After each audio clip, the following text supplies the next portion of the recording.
আমি মোসাম্মদ মারিয়া আক্তার টিকা জালাল হোসেন গ্রাম পলাশপুর থানা কাপাসিয়া জেলা গাজীপুর।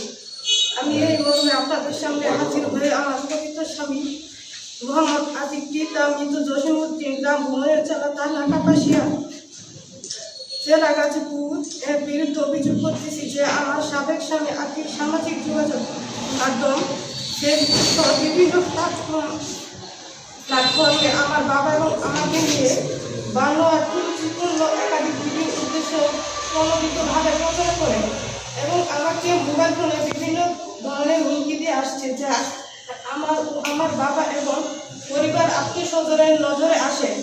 এসব মিথ্যা বানোয়ার ভিডিও দিয়ে আমাকে আমার পরিবারের লোকজনকে সামাজিকভাবে হেয় প্রতিপন্ন করা ছাড়া অন্য কিছু নয়। আমি এসব ঘটনা বাস্তবতা বলার জন্য আপনাদের সামনে হাজির হয়েছি। প্রিয় সাংবাদিক ভাইরা, আজকে মহান স্বাধীনতা দিবস ২৬শে মার্চ। আপনাদের অবগতির জন্য জানাচ্ছি যে আমার জন্ম ২০০৫ সালে। আমি ২০২০ সালে তখন চাঁদপুরে আমরা গুরু আলিম মাদ্রাসায় অষ্টম শ্রেণীতে পড়াশোনা করছিলাম।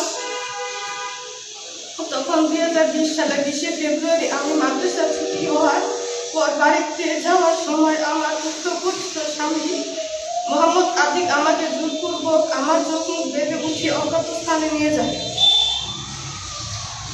এবং আতিক ওই দিন আমার চোখ মুখ বাঁধা অবস্থায় একাধিকবার আমাকে দর্শন করে। পরের দিন অর্থাৎ ২১শে ফেব্রুয়ারি ২০২০ আমার বাবা আমাকে বিভিন্ন স্থানে খোঁজাখুঁজি করে খবর পেয়ে আতিকের বাড়িতে গিয়ে আমার সাথে ঘটে যাওয়া ঘটনা শোনে। এক পর্যায়ে ইজ্জত সম্মানের কথা চিন্তা করে এবং এলাকার গণ্যমান্য লোকজনের মাধ্যমে মৌলবি দিয়ে আতিকের সাথে আমার বিয়ে পড়ানো হয়। ওই সময় আমার বয়স মাত্র ১৫ বছর হওয়ায় বিয়ের কোনো কাবিননামা হয়নি। তারপরও আমি সংসার করার চেষ্টা করেছি, কারণ বিয়ের ১ বছরের মাথায় আল্লাহ তাআলা আমাকে একটি ছেলে সন্তান দান করেন। এভাবে চলতে থাকা কিছুদিন পর আমি জানতে পারি আতিক প্রচণ্ডভাবে নিয়মিত নেশা মাদক সেবন করে আসছে। আতিক প্রতিদিন রাতে ঘুমায় না, সারা রাত ঘরের ভিতর হাঁটাচলা করে। আমি কিছু বলতে সে আমার সাথে খারাপ আচরণ করে এবং আমাকে শারীরিক নির্যাতন করে আসছিল। আমার উপর ক্ষিপ্ত হয়ে আমাকে মারধর করত, এমনকি আমার গলায় চাপ দিয়ে মেরে ফেলার চেষ্টাও করত। পরবর্তীতে আমি গোপনে খোঁজখবর নিয়ে জানতে পারি আতিক একাধিক নারীর সাথে সম্পর্ক গড়ে তোলে এবং ওইসব নারীদের সাথে রাতের পর রাত বাইরে সময় কাটায়। এসব বিষয়ে আতিককে জিজ্ঞেস করলে সে ক্ষিপ্ত হয়ে বলে, আমি নেশা মাদক ও নারীদের সঙ্গ ছাড়তে পারবো না, তুই থাকলে থাক, না থাকলে চলে যা। এক পর্যায়ে দিনের পর দিন এমন ঘটনা ঘটতে থাকায় আতিকের সাথে আমার বনিবনা না হওয়ায় গত ২০/২/২০২৪ তারিখে আমি আতিককে ডিভোর্স দিতে বাধ্য হই। ডিভোর্সের পর থেকে এই পর্যন্ত সে আমার বাবা মা দাদি খালা এক নানা সহ আমাদের বিরুদ্ধে একের পর এক মিথ্যা মামলা দিতে থাকে। মোট ৯টি মিথ্যা মামলা দিয়ে আমাদেরকে হয়রানি করে আসছে।